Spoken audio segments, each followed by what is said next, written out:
Ready, go! Hey everyone, welcome back to Engelbard Gaming. Today I've got another episode of utterly pointless comparisons for you. This time I'll be looking at the arcade and Sega Dreamcast versions of Virtua Fighter 3. This one has some oddities in it, folks. Nothing too drastic, but there are definitely elements worth talking about and seeing in this one. This is also the very first Model 3 game to be shown in an episode of UPC, so hooray for progress. Here's a look at the hardware specs for each system as usual while I tell you a smidge about the game. Sega's famous AM2 division, led by Yu Suzuki, released Virtua Fighter 3 into the arcades in 1996 on their brand spanking new Model 3 hardware, which is a pretty huge technological leap over the Model 2.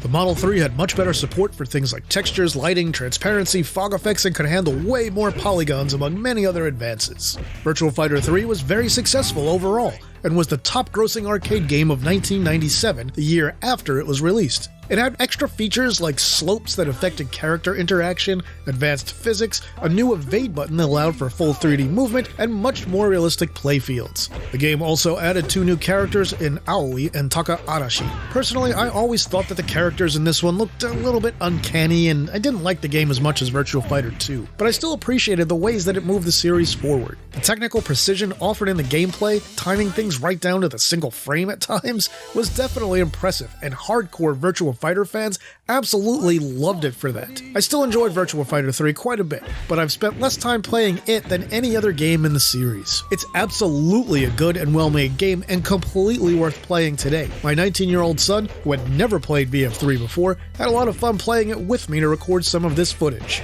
And no, that's not the same son that helped me with the Soul Calibur video. I've got a bunch of those son things. Sega brought Virtua Fighter 3 TB to the Dreamcast in October 1999 in the West, shortly after the release of the console. It was based on new revisions to the arcade original, including the team battle mode for which it's named. You probably think that Sega realized how important Virtua Fighter 3 was and had AM2 themselves work on the port to the Dreamcast just like they had worked on the Saturn ports of VF1 and 2. But if you think that, well, you're wrong! DC Virtua Fighter 3 TB was developed by Genki, who did a good job of capturing the overall look and feel of the arcade game, along with its gameplay nuances. The controls feel great, it has several extra modes including a training mode, extra control config options, and more. The game looks pretty good, but not as good as the original Model 3 version from about 3 years earlier, despite running at a higher resolution and slightly higher frame rate, and I'll talk about all that stuff in just a few minutes. There are many textures that have been greatly simplified for the Dreamcast version that you might not have realized at first glance, but they're super obvious once you know about them. And it's a shame, but visually this game was utterly outclassed by Namco's Soul Calibur and Tecmo's Dead or Alive 2 for the Dreamcast, both of which were available right around the same time. Alright, so my recording methodology for this one, I just played the two versions straight through. I edited out some very minor loading times on the DC version and cut out a loss or two to keep things in sync between the two games as best I could. I show gameplay of every stage and every character, so you'll see more in this video than you ever would in a normal single-player arcade session. Ordinarily, you'd only see 8 of the 12 characters, plus Dural at the end. You're welcome. As usual, emulation was used to record the video, and no, neither Model 3 nor Dreamcast emulation is perfect at this point, but it's vastly easier to record and very close to the original hardware. Most of you won't notice many differences from real hardware, and I'll call out a few minor ones as we go along. Also, if you see any frame rate dips in either version, that's from the screen capture software, not the game itself. Along with everything else, doing this video also gave me a good excuse to check out the newest version of Supermodel, the Sega Arcade Model 3 emulator, which just came out a few days ago as I record this. Now then, let's get on with it. Alright, here we go. Arcade on the left, Dreamcast on the right. As you can see, it's pretty close so far. So one thing I want to call out right away is the Model 3 has a lower resolution than the Dreamcast. So that's something that a lot of people don't realize. So the Dreamcast was significantly higher, running at 640 by 480 versus 496 by 384 for the Model 3. Also, Virtua Fighter 3 in the arcade runs at about 57.5 Hz, while the Dreamcast runs at 60 Hz. So it has a very slightly faster refresh rate. Now for Jeffrey's stage here, there's not a ton to call out. You can see the characters look pretty close. So Genki did a very nice job in translating the look of the characters, even though, like I said, I find the characters in this game look a bit uncanny. just a little weird. There's something off about them. They kind of look more like dolls in this game than they do in any other game in the series. Especially ones on the ground or ones for the backgrounds in Jeffrey's stage, center, you won't notice a lot of huge differences here. The beach looks fine. The stuff in the background looks fine. The island and the clouds and the water. There's not a tremendous difference between them. You may also recognize this song as the song from the training stage in Fighter's Megamix. It debuted here in Virtua Fighter 3 and was put into that game afterwards. Alright, so next up we're going to do Shun here. And again, you can see the characters look good. They look pretty close in both versions of the game. As for the background, it's a little different, and you might also see backgrounds at different times of day in both versions of the game. Now, Shun stage in particular is the one that I think I've read uses the most polygons to probably create all the stuff we see moving around on the floor, which certainly makes sense. Now, for the audio in both versions, you'll notice it's really close. I mean, frankly, I could have just left one of the audio tracks playing for this whole episode, and nobody would have really known the difference, I don't think. So it's very close. Now, if you look at the textures in this stage, some of them look a little bit better in the arcade game, but we're still not seeing a huge difference yet. But I'm telling you, it's coming. We're going to see levels with really big differences here. And there's the fun ring out of knocking somebody off into the water, and you just stand there, so I guess we're just going to let them die, huh? Alright. Next up, we have Leon, and even though it's spelled lion, it's pronounced Leon. So this is one stage where you can start to see some of the differences. If you look at the texturing on like the carpeted floor, it looks much higher quality in the arcade version. And there's a reason for that. The arcade, hardware of the Model 3 hardware has a lot more video RAM than the Dreamcast had. So the Dreamcast has a lot more general RAM than the Model 3, but it doesn't have as much video RAM. So I think that's why Genki went with some of these blurrier textures. Like you could see it on what's supposed to be, I assume, the marble floor in this area too. On the Dreamcast we have kind of a blurry, smeary texture, while in the arcade version it's a little bit sharper. And then when you do a ring out in the Dreamcast version here, you can see the, really blurry texture on the floor in that area. And a lot of the ring out stuff, the areas looked super blurry in this Dreamcast release. Alright, next up we have Kage. And this one's pretty close, but you can definitely see the lower texture resolution on the ground in the Dreamcast version. Once more, the characters look great.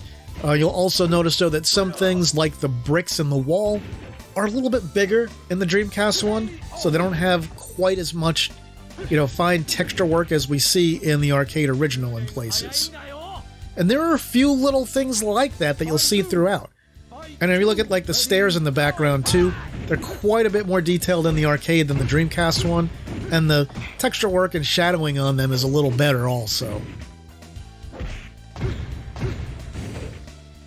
And you can see the game speed, despite the slightly different refresh rates, is very close in each one. Looks like they compensated pretty well for that minor difference in refresh rate.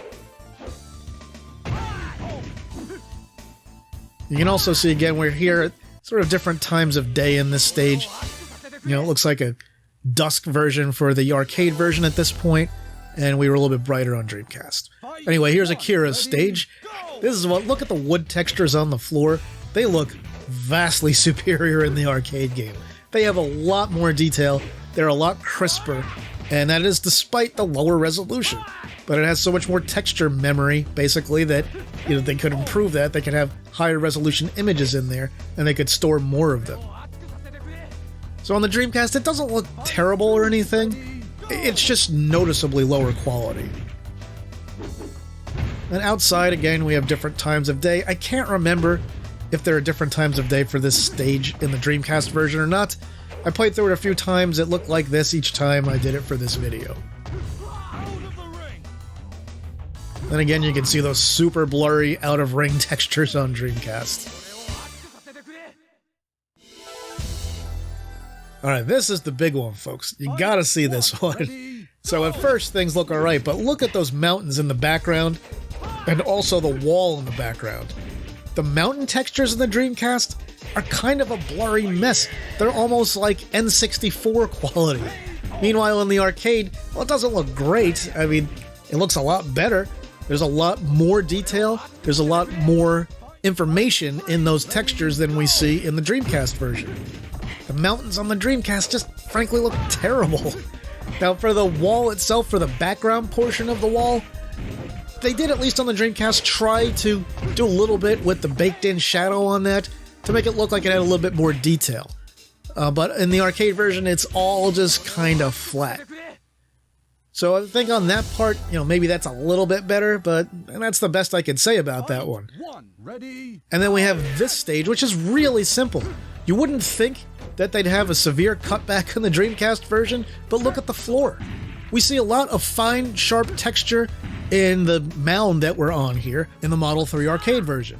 Meanwhile, in the Dreamcast version, again, it's very blurry and there's just not a lot of detail there. And it's pretty shocking to me that they would lose so much detail on such a simple stage. Anyway, we continue here with Taka Arashi, who is our big sumo character in this one. I love pushing him out of the ring because it just feels like that's what you're supposed to do here, right? So there we are, throwing him out of the ring in the arcade version. And I've got to say that Taka is such a different character from all the others in Virtua Fighter because of his size. The physics work different on him, your blows connect a little bit different with him, they sort of stop and they're a little bit more abrupt, so it at least makes him more interesting to fight against. Alright, time to move on to Jackie. If you have PTSD from fighting him in Virtua Fighter 2, don't worry, he's a lot easier this time around. I love Jackie's stage in both versions. They did a pretty nice job in both the arcade and Dreamcast version here. This is my favorite stage. I think it looks really awesome, and it's just really fun to knock people off the building and just listen to them scream on the way down. You'll notice they don't always scream. Sometimes they do, sometimes they don't. Would have been fun to throw in like the Wilhelm screen in there, don't you think? And the lighting is a little different between the two games here.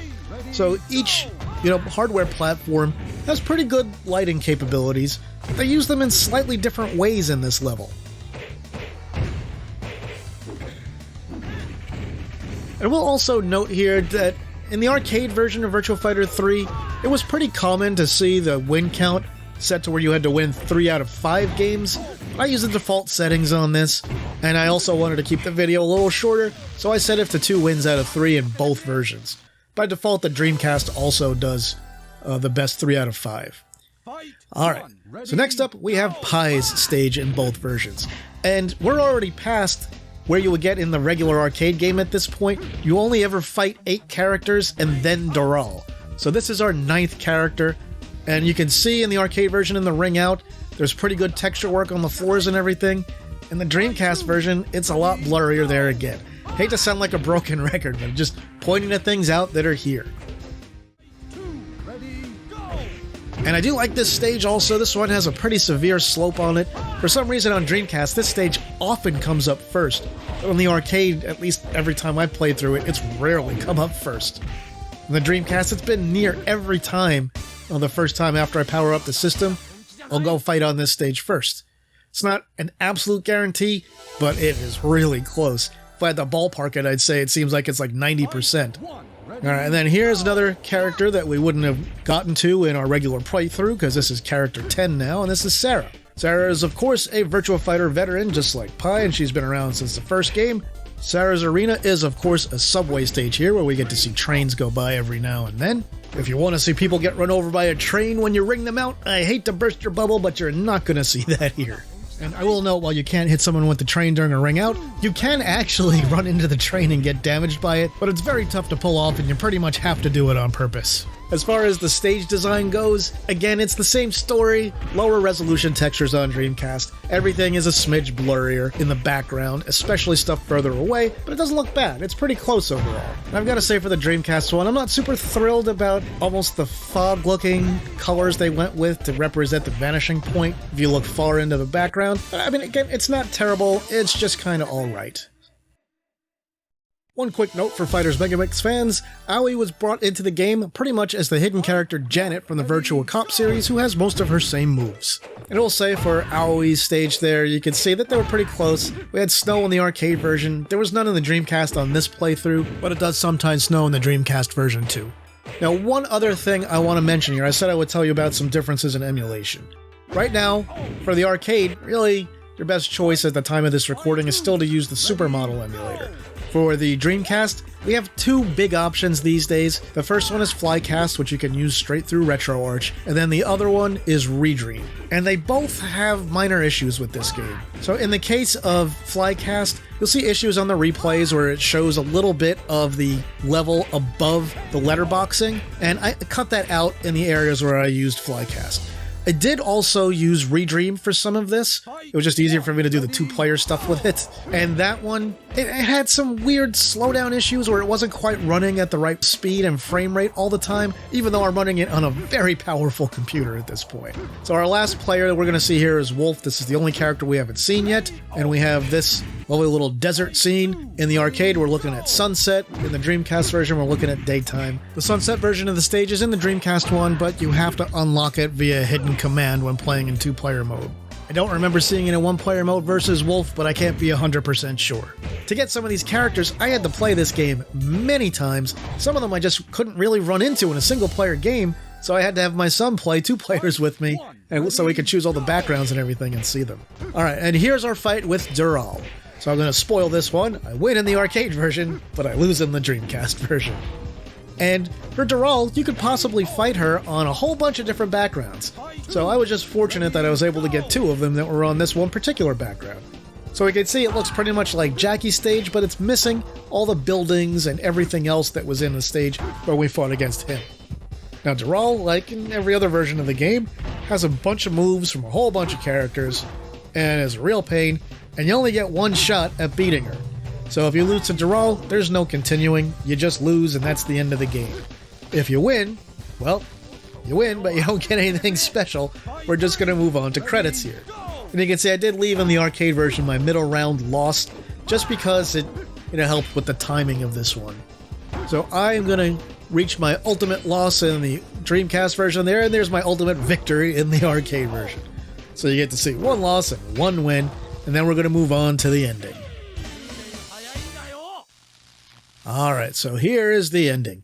And in the ending, we get to see sort of the finishers we used on each of the characters that we fought throughout the main game.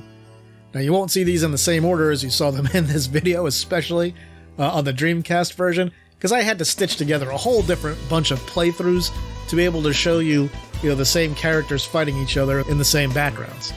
So I had to do a whole lot of recording, way more than I had planned to do for this, but at least it was pretty quick to get through the game. So you'll notice the credits are pretty different between the two of them, and that's because in the Dreamcast version, there's a whole lot of people from Genki listed there. And if the name Genki sounds familiar, they made some other Dreamcast games that you probably know. They made the two Tokyo Extreme Racer games. They also made the Dreamcast version of Daytona USA in cooperation with Amusement Vision. And they made Super Magnetic Neo. I thought they did a fantastic job on Daytona USA, but that's a bit of a controversial opinion, but we'll talk about that another time. Anyway, that wraps up both versions of Virtua Fighter 3 that we took a look at here. And let's see the name entry screen, which is kind of fun. Here you go, we get to fight Letterman. So, like it says on the screen, you have to hold the guard button, you move left and right to cycle through letters, and then you have to knock them out to get them to count. My fastest playthrough, which you didn't get to see here, I think I beat it in like maybe 2.5 minutes. So that's going through all 8 characters and then Dural. So you can get through this game really fast if you know what you're doing. So there we are, a complete game comparison and then some of the arcade and Dreamcast versions of Virtua Fighter 3, or in the case of the Dreamcast, Virtua Fighter 3 TB. If the Dreamcast had come out a year earlier and VF3 had been a launch title, I think everyone would have been really impressed with it, despite its minor visual shortcomings. But the giant that is Soul Calibur, which debuted around the same time, pretty much stole all of its thunder. I had Soul Calibur first, then Dead or Alive 2, which I liked even more, and then I got VF3 a little bit later. Visually, it was a pretty huge step down from both of those games. When my friends would come over to play fighting games, they almost never wanted to play VF3, despite having really enjoyed VF2 on the Saturn. Now, as far as the quality of the port goes, Genki did a decent job, but Namco and Tecmo showed them up pretty dramatically. Those ultra-bland background textures that show up in stages like Laos really stick out like a sore thumb and make the game look pretty incomplete. Everything else about it is basically fine, but Genki and AM2 really should have been looking at what they could have done to improve the game visually a bit, especially the slightly janky characters that look really nice in 1996, but already a bit old-fashioned by 1999. Sega would dramatically improve Virtua Fighter's graphics for the release of Virtua Fighter 4 in the arcade and eventually on PlayStation 2. So sadly, this was the last mainline Virtua Fighter arcade port to appear on home Sega hardware, and Sega didn't even bother to make it themselves. In the end, decades later, I find it a bit easier to appreciate Virtua Fighter 3 than I did when it was new. Removed from wanting to be shocked by the amazing graphics of the latest games and just enjoying older games for what they were, Virtua Fighter 3 fares a little better than it used to, I feel. It doesn't have the glitz and glamour of Soul Calibur or DOA 2, but it does have a highly refined gameplay system that's a lot of fun to experiment with, and who wouldn't have fun pushing people off skyscrapers and hearing them yell on the way down, right? Anyway, what do you all think? Have you played Dreamcast Virtua Fighter 3 TB before? Were you a huge fan of the arcade version? Did this home port live up to your expectations back in 1999? Did you miss the game at the time because you were drawn to the fancier looking Dreamcast 3D fighters? Tell me all about it in the comments. And that'll do it for this video, my retro gaming friends. If you enjoyed the video, please like and share it online somewhere. Also hit that new hype button. If you haven't yet, please subscribe to my channel and hit the notification bell so you won't miss any of my videos. If you want to support the work that I do here, you can do that on Patreon, Ko-fi, or right here on YouTube through things like Super Thanks or channel memberships. With that, I'll say thanks for watching, and see me later.